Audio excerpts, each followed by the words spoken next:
ಸ್ನೇಹಿತರೆ, ನಾವಿವತ್ತು ನುಡಿ 6.5 ಬಳಸ್ಕೊಂಡು MS ವರ್ಡಲ್ಲಿ ಈ ಕನ್ನಡ ಗುಣಿತಾಕ್ಷರಗಳು ಟೈಪ್ ಮಾಡೋದು ಹೇಗಂತ ನೋಡೋಣ. ಮೊದಲನೇದಾಗಿ ನುಡಿ 6.5 ಇದನ್ನು ಎನೇಬಲ್ ಮಾಡ್ಕೋಬೇಕು. ಇದನ್ನು ಡೌನ್ಲೋಡು ಮತ್ತು ಇನ್ಸ್ಟಾಲು ಎನೇಬಲ್ ಮಾಡ್ಕೊಳ್ಳೋದು ಹೇಗಂತ ನೋಡಿಲ್ಲ ಅಂದರೆ ಅದರ ವಿಡಿಯೋ ಡಿಸ್ಕ್ರಿಪ್ಷನ್ಲಿದೆ, ಅಲ್ಲಿಂದ ನೀವು ನೋಡಿ ಕಲಿಬೋದು.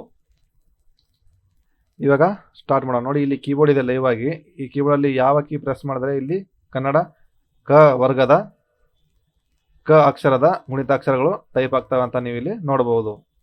ಈಗ ಸಿಂಪಲ್ ಆಗಿ ಕೆ ಟೈಪ್ ಮಾಡಿದ್ರೆ ಕ ಟೈಪ್ ಆಗುತ್ತೆ. ಇವಾಗ ಕ ಟೈಪ್ ಮಾಡಬೇಕಲ್ವಾ, ಕೆ ಎ ಕೀ, ಅದೇ ರೀತಿ K I key, K shift I, ಅದೇ ರೀತಿ ಕು, ಕೆ ಪ್ಲಸ್ ಯು ಕು. ಈಗ ಕು, ಕೆ ಶಿಫ್ಟ್ ಯು, ಮತ್ತು ಅದೇ ರೀತಿ ಕ್ರೂ ಬರಿಬೇಕಂದ್ರೆ ಕೆ ಶಿಫ್ಟ್ ಆರ್, ಕೆ ಬರಿಬೇಕಂದ್ರೆ ಕೆ ಪ್ಲಸ್ ಇ, ಅದೇ ರೀತಿ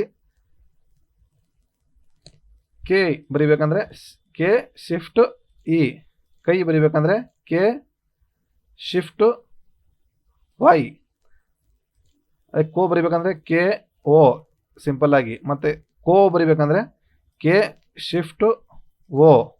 ಈಗ ಕೌ ಬರಿಬೇಕಂದ್ರೆ ಕೆ ಶಿಫ್ಟ್ ವಿ ಕೌ, ಮತ್ತು ಅದೇ ರೀತಿ ಕಮ್ ಕೆ ಶಿಫ್ಟ್ ಎಮ್, ಕಹ ಬರಿಬೇಕಾದ್ರೆ ಕೆ ಶಿಫ್ಟ್ ಎಚ್.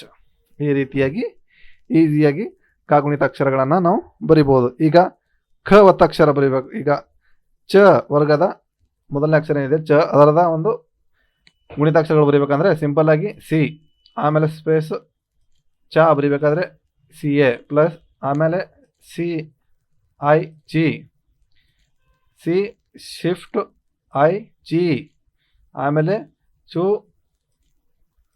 ಮತ್ತು ಚು ಶಿಫ್ಟ್ ಯು. ಈ ರೀತಿಯಾಗಿ ನಾವು ಎಲ್ಲ ಒಂದು ವರ್ಗೀಯ ಅಥವಾ ಅವರ್ಗೀಯ ವ್ಯಂಜನಗಳ ಗುಣಿತಾಕ್ಷರಗಳನ್ನು ಬರೆಯೋದನ್ನು ಈಸಿಯಾಗಿ ಕಲಿಬಹುದು. ಸ್ನೇಹಿತರೆ, ಈ ವಿಡಿಯೋ ನಿಮಗೆ ಇನ್ಫಾರ್ಮೇಟಿವ್ ಅನಿಸಿದರೆ ಒಂದು ಲೈಕ್ ಮಾಡಿ. ಇಂತಹ ಅದ್ಭುತ ವಿಡಿಯೋಗಳಿಗಾಗಿ ಮಾಹಿತಿ ಇನ್ ಕನ್ನಡ ಯೂಟ್ಯೂಬ್ ಚಾನಲ್ನ ಸಬ್ಸ್ಕ್ರೈಬ್ ಮಾಡಿ. ಮತ್ತೆ ಸಿಗೋಣ ಒಂದು ಹೊಸ ವಿಡಿಯೋದಲ್ಲಿ. ಧನ್ಯವಾದಗಳು.